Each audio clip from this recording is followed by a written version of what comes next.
జగన్నాథ రథయాత్ర గురించి అనేక ఇతిహాసాలు ఉన్నప్పటికీ ప్రసిద్ధమైన వాటిలో ఒకదాని గురించి మనం ఇప్పుడు తెలుసుకుందాం.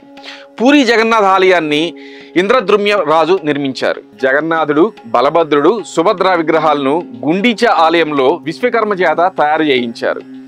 రాణి గుండీచా ఇంద్రద్రుమ్య భార్య. రాణి గుండీచకు ఇచ్చిన వాగ్దానం ప్రకారం ప్రతి సంవత్సరము రథయాత్ర సమయంలో దేవతలు గుండీచా ఆలయాన్ని సందర్శిస్తూ ఉంటుంటారు. మన భారతదేశంలో పురాణ కాలం నుండి ప్రసిద్ధి చెందిన పట్టణాల్లో పురి పట్టణం ఒకటని ఇందాక చెప్పుకున్నాం.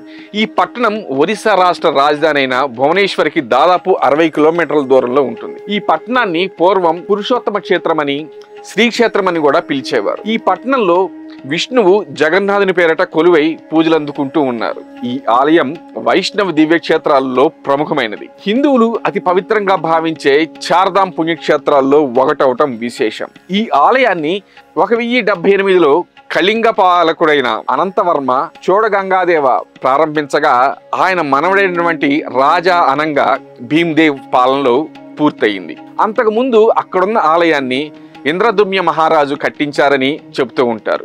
దీనికి ఒక ఆసక్తికరమైనటువంటి కథ కూడా ప్రాచుర్యంలో ఉంది. ఈ జగన్నాథుడు గిరిజనుల దేవుడని, నీలమాధవుడు అనే పేరుతో పూజలు అందుకుంటూ ఉంటారని స్థల పురాణం చెబుతుంది.